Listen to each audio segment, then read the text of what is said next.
தாம்பரம் கொச்சிவேலி கோடைக்கால சிறப்பு ரயிலுக்கு செங்கோட்டையில் மக்கள் உற்சாக வரவேற்பு அளித்தனர். கோடை விடுமுறை காலத்தில் பயணிகளின் கூட்ட நெரிசலை சமாளிக்க ரயில்வே நிர்வாகம் சிறப்பு ரயில்களை இயக்குவது வழக்கம்.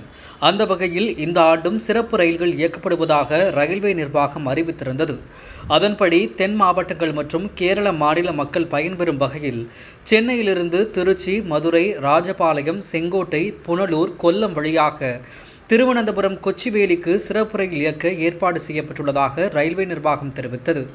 தாம்பரம் கொச்சிவேலி சிறப்பு ரயிலானது மே 16ஆம் தேதி முதல் ஜூன் 29ஆம் தேதி வரை ஒவ்வொரு வியாழன் மற்றும் சனிக்கிழமையும் தாம்பரத்திலிருந்து இரவு 9:40 மணிக்கு புறப்பட்டு மறுநாள் மதியம் 1:40 மணிக்கு கொச்சிவேலி சென்றடையும் என்பது குறிப்பிடத்தக்கது. இந்த நிலையில் செங்கோட்டைக்கு வருகை தந்த தாம்பரம் கொச்சிவேலி கோடைக்கால சிறப்பு ரயிலுக்கு பயணிகள் உற்சாக வரவேற்பு அளித்தனர். மேலும் ஓட்டுநர்களுக்கு இனிப்புகள் வழங்கியும் கொண்டாடப்பட்டது.